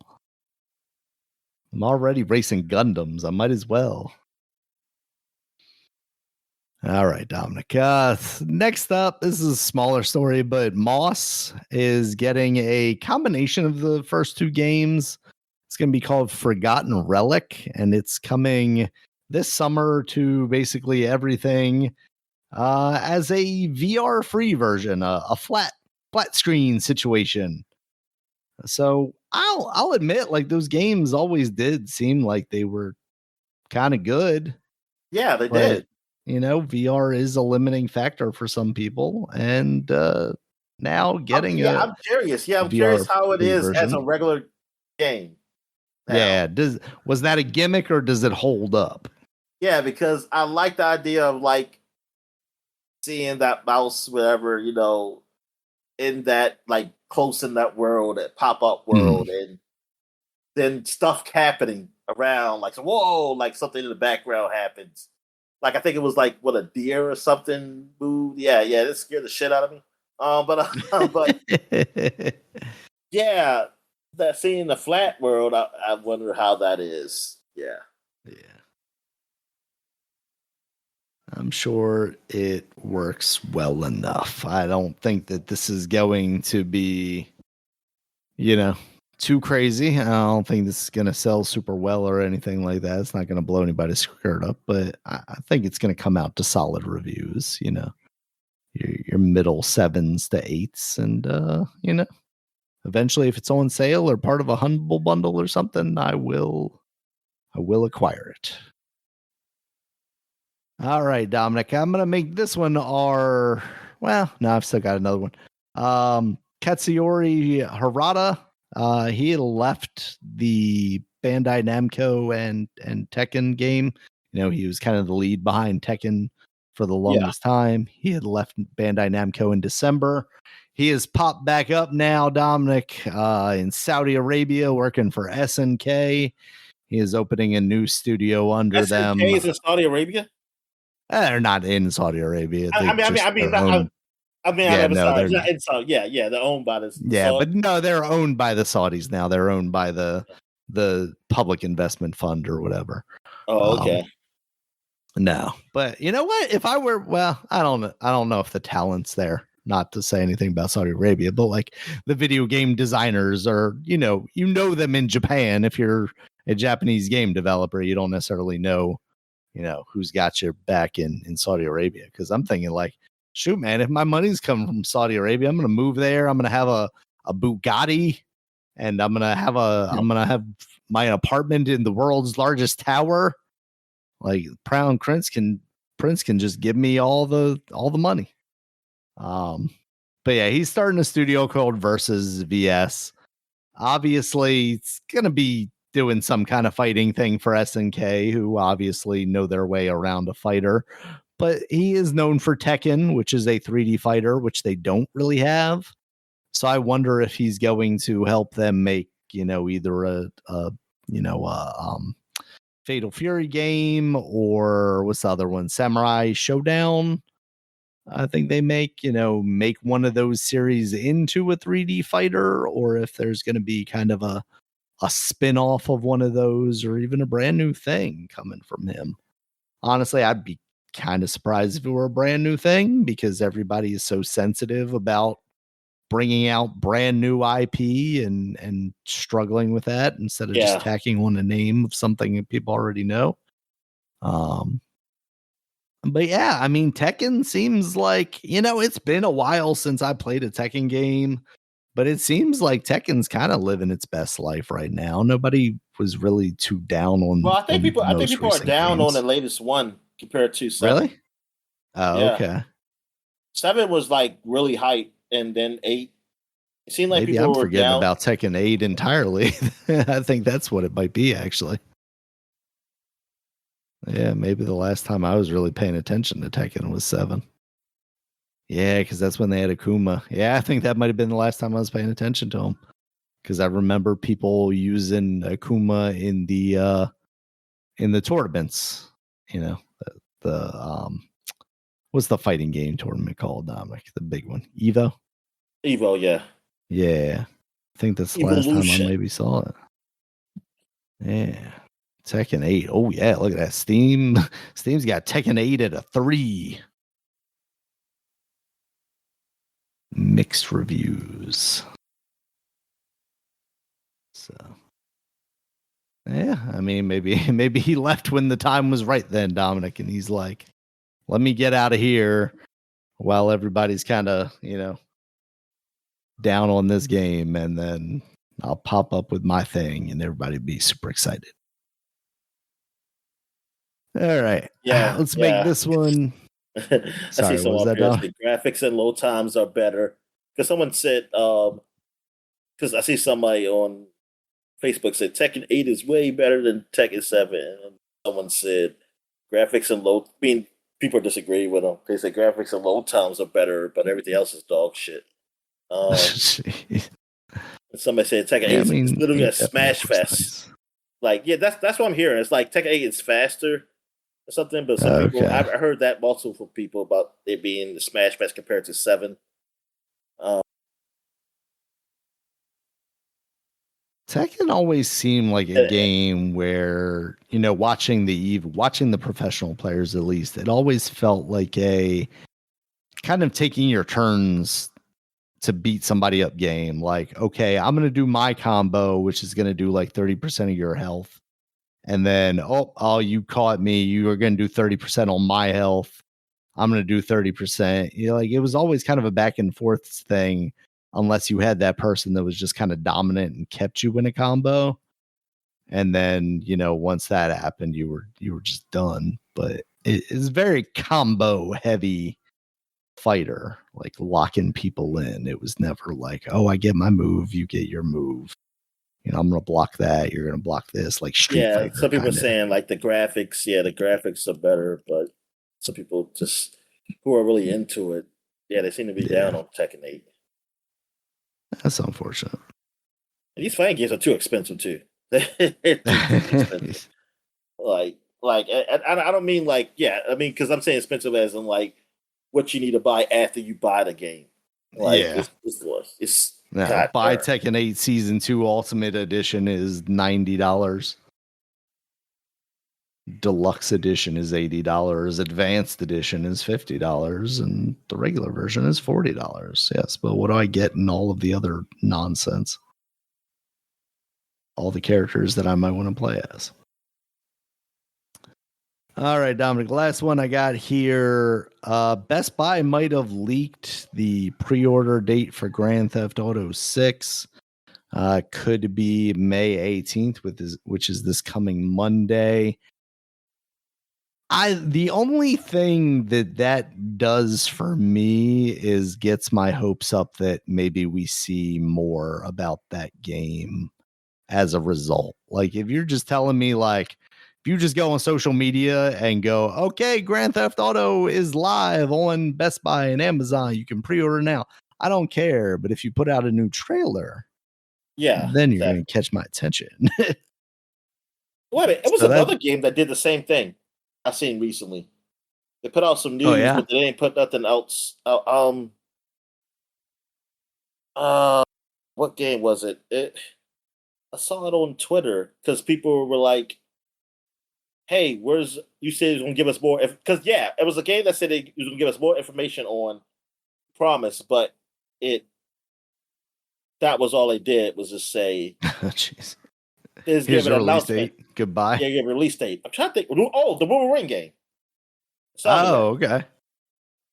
They gave a release date for the September whatever. Yeah. It is. And people were angry because they didn't. That's it. They didn't show anything else, and they said have some more. But maybe, hey, the summer's coming up, so maybe they have something. That's gotta be it at PlayStation's whatever SGF E3 equivalent showcase thing that's coming up. I would imagine somewhat soon. Because now we're halfway through May, which means we're almost into June. And June is that time, right? Like, I don't know when Summer Games Fest actually is. I think it might be June. But Jesus, Dominic, it's June 5th. It is the very beginning of June. So we are effectively 3 weeks away from Summer Games Fest. Man, this is all hitting at the same time, Dominic. I got a kid that's going to be leaving school and going on summer break for the first time, and I've got Summer Games Fest coming up. I can't deal with it. Summer camp or something. It's like, how old is she? She's 6. She's what? 6. Oh, okay. Yeah. So just man. Got like Bible camp or something. The school actually does have a summer camp, but I don't know what all is involved with that. I thought about it because we went to like a parent teacher night the other night, and they were talking about kind of everything from the year, and they had mentioned, that filling up kind of quickly. And I was like, I wonder if she would want to go to like a summer camp like that. But I don't know. I want to send her to like an archery and boating kind of one, not just I was about to say, yeah. Here, sit in the cabin and read your Bible or whatever. Here for the summer. Fuck, I don't know the words of the song. Just can't send her to Camp Krusty, Dominic. I know better than that. All right. So like GTA, I mean, obviously coming out this year, theoretically, everything seems to be in place for it to be coming out this year. Pre-orders starting. The pre-order of it all means nothing to me at this point, outside of maybe them announcing like pre-order bonuses or something and what that could mean for the game. But if pre-order bonuses mean like shark cards or something like that, I'm definitely not interested there either. But if they've got more details, if they've got, a new trailer that's going to show some stuff off, I would actually be interested. Cause that's what I'm going to use for my PlayStation this year, right, Dominic? Like they're not coming out with a PC version this year. I'm going to want to play that game, barring, like absolutely atrocious reviews or something like that. I'm going to want to be part of the zeitgeist. I also just want to play like a Grand Theft Auto game. Like I like those style games when they're done right. Now we'll see how well in this like I don't know, post comedy world where like the world is so ridiculous that it's hard to be absurdist in a video game about it. I want to see how they approach that. Like, is it actually funny, or does it just kind of like hit too close to home now when they make these absurdist, kind of observations like they always do? And like, is it a good story, or am I just gonna have to hear all winter about how the female protagonist of this game is ruined video games or something? Since Whatever, apparently we man. gotta talk about Well, that I again. mean, she got a nice ass. That's all I was gonna say. Based on that trailer, Jesus. Oh, so people are gonna get behind this like a Stellar Blade. Oh, definitely. This is gonna be on that. She's wearing. Or I mean, she could still have a nice body, but then she's they could be like, oh, she's a feminist. Oh, I'll say boo. She's also Latin, Dominic. So there's those people. There's those people. Well, she could be Cuban. They're you know what? Yeah, maybe. Yeah. Yes, exactly. Yeah. We're not giving them enough credit, Dominic.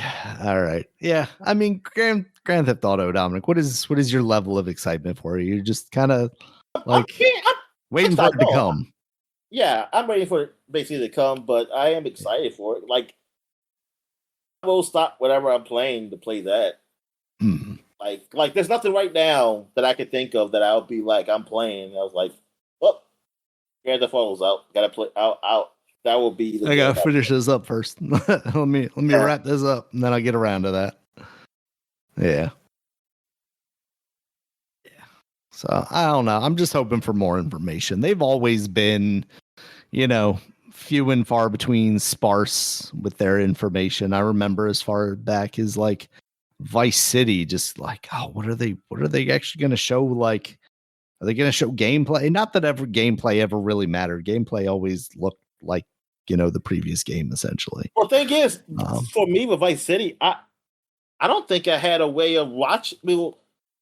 I guess there was websites with some video, but I've never seen video of the game. Yeah. I only saw it in magazines. So I only saw still shots. Yeah. And that stuff was always like, oh, look at how good this looks, because it's got all this like neon lighting and stuff on it now. Yeah. Like I remember just seeing the cover in GameStop and just going by the box, saying like, oh, what could possibly be in this game? Yeah. I feel like there's the one image of like Tony running around with the chainsaw, and it's like, oh my god, there are chainsaws in this now. What can I do with that? Like, oh my god. Yeah. Yeah. Yeah. As it turns out, Grand Theft Auto, people are excited about it, us included. All right, Dominic, did you see any other news this week before we move on to the new releases? Nah, man, I'm good. All right, new releases, Dominic. First up, Call of the Elder Gods. This is out on PC, Nintendo Switch 2, PS5, Xbox Series X and S. This is also on Game Pass, which made me kind of interested in it. This is, I don't know if it's a pure sequel, but Call of the Sea, a game that I always see, and I'm like, always like, I want to give that a try. It looks kind of puzzly, but kind of like Bioshocky I think I actually did in the try, like Elder God way. Yeah. But I didn't just. I was like, I'll come back to it. I just never did. Yeah. So I'm relatively interested in this, although from the couple of reviews I saw, it sounded like basically like the first game is better. So I think if I'm going to go to it, I'll probably see if Call of the Sea is, on Game Pass still or somewhere. But yeah, that's cool. Directive 8020 is out on the PC, PS5, Xbox Series X and S. That's the new Supermassive game. The people that did, say Dead by Daylight, but it's the one with the cheerleader. Cheerleader? Talk about Lollipop Chainsaw? The lady that was in the show. What's that? Oh, I said Lollipop Chainsaw from Heroes. Hayden Panettiere. Until Dawn. Yes, thank you. Yeah, Until Dawn. Yeah, it seems like that studio has been kind of hit or miss with these games. And it's kind of disappointing because this, this being like a future kind of space sci-fi horror thing seemed really interesting. It's got the woman from, I want to say from Captain Marvel in it. Is that, are they the same people who did the other series with a bunch of famous people in there? Maybe they did the Dark Pictures anthology, which was like the multiple That's ones. Yeah, Dark Pictures anthologies. Okay. They also did the Quarry, which was pretty big. Oh, the Quarry. Yeah, I forgot about that. Yeah. That one's got the Smith kid from Pokemon Detective Pikachu. Yeah. Yeah, but their reviews have been kind of all over the place with that stuff. Like the Quarry, I think did pretty well. Until Dawn, obviously, it was pretty good. The Dark Anthology stuff was kind of hit or miss. Like there were some episodes that sounded like they were pretty good, and some that didn't quite hit. And it's unfortunate this one sounds like it didn't quite do it. But yeah, maybe the next one, Dominic. All right. And then we've got Indiana Jones and the Great Circle finally making its way to the Nintendo Switch 2. It seems like an all right version of that. Maybe not some kind of like miracle port. But it seems like based on the videos we were checking out, there's some trade-offs. The frame rate is lower. But maybe some of the fidelity stuff is actually higher than like an Xbox Series S version of the game. So, if the Switch 2 is the only place that you have to play these games, you don't have a PC, you don't have an Xbox, you don't have a PlayStation, it seems like you're getting ports of these style games, like full console AAA games that are completely sufficient. They're more than playable, and you can come out of them pretty satisfied. And that's just good news for everybody. The better these ports are, the better it is for everybody. And hopefully this game sells pretty well on the Switch, and then we get the next, Microsoft thing on the Switch. Man, I would love for a game like Forza to come to the Switch, Dominic. Like, it's kind of surprising to me, especially considering how well that game is selling for, previous ones have sold for the PlayStation, and seeing that there is a desire for that outside of the Xbox ecosystem. Although the one thing I absolutely hate about the Nintendo Switch and the Nintendo Switch 2, Dominic, they don't have analog triggers. Those triggers are either on or off. So for racing games, that's not so great. And some people have experimented with using like the right stick for acceleration and things of that nature. I don't like the idea of that. I don't like that. So yeah, I wish Nintendo would really think about that. The Halo driving. That's a Warthog. Yeah. So that's rough. Yeah. If I use an analog, that's how the Warthog drives, isn't it? Yeah, with the analog stick. Yeah, I forgot about that. That is how they did that, isn't it? Oh my god. Yeah, they do that for the racing game, man. Oh no, hell no.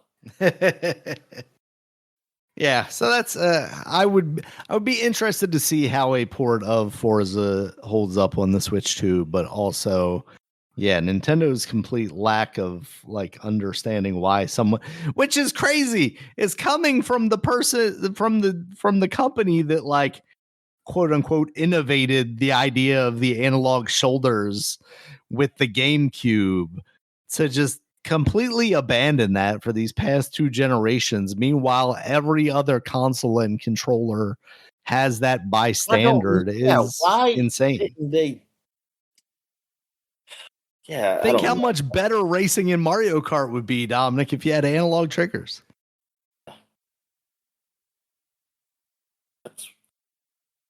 Man, that is something. I didn't even think about that. It wasn't analog. That makes me wonder now if Sonic on the other consoles uses analog triggers, or if it's still just kind of an on-off acceleration type thing. Actually, I wonder because like I think Sonic uses the face buttons just like Mario Kart does. Let's say maybe it does that. Yeah. Which I mean, PlayStation did analog face buttons, that one time with the PS2, and then it stopped that.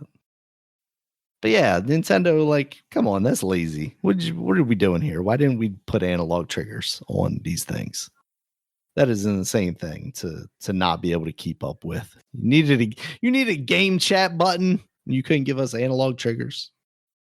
It's disgusting. The game chat in. A feature that I don't think I realized until someone brought it up like more recently, and by that I mean like a month or two ago, that like we've been on a free trial of game chat essentially. Like at a certain point you have to be paying for, and I think it's included with the Nintendo Online stuff, but okay, if you're not a Nintendo Online person, you've now just got a button on your console that doesn't do anything. Essentially, it's like all the TV remotes that have like Disney Plus buttons, and it's like, but I'm not subscribed to Disney, so I'm just gonna accidentally press this button to be taken to the Disney app for it to tell me to log in, and I don't want that. Like, get this off my remote, please. Or the Roku channel or whatever, like the defunct ones, like Crackle button. Like, what are we doing here? It's one of those things that I don't think about, Dominic, and then all of a sudden I think about it and I'm like, Nintendo, what the hell, man? Like, that is it's just so shitty. All right, Dominic, do you have anything else for the people this week? Nah, I don't. I mean, it's just like the OLED. It's like man, y'all did an OLED. It's like that should be the standard. A step back. Like, why would you, like, is this what it is? Like, oh no, we're gonna have OLED coming later or something like that. Yeah. It's like now it's gonna be like $700 or something like that. Who knows? You know what? If they told me that at some point that they were releasing new Joy-Cons and that they had analog triggers, that might be something I would consider buying. Otherwise, I have no reason to ever buy new Joy-Cons unless mine get drift, in which case I'd probably just open them up and put in new sticks anyway. Yeah. Because, I'm still on my first pair of Joy-Cons for the original Switch. And it was definitely experienced drift. So, I just... Nintendo being Nintendo, Dom. That everything then? Yep. All right. Thank you guys as always for listening. Check us out on Twitter. Dominic's at DStallworth5. I'm at RegulusMB. The podcast is at SupaPod, SupaPod. We're also on Blue Sky at SupaPod.com, at RegulusMB.sky.social, and at DinoMan at DominicStallworth.bluesky.social. We've got a website, has all of our previous podcasts, as well as links to all the places you can find us, including YouTube, where there's a video version of this podcast, as well as all the audio places like iTunes, YouTube Music, Spotify, Amazon Music, Audible, and any other place you can find an audio podcast. And until next time, guys, we'll talk to you later. All right, see you.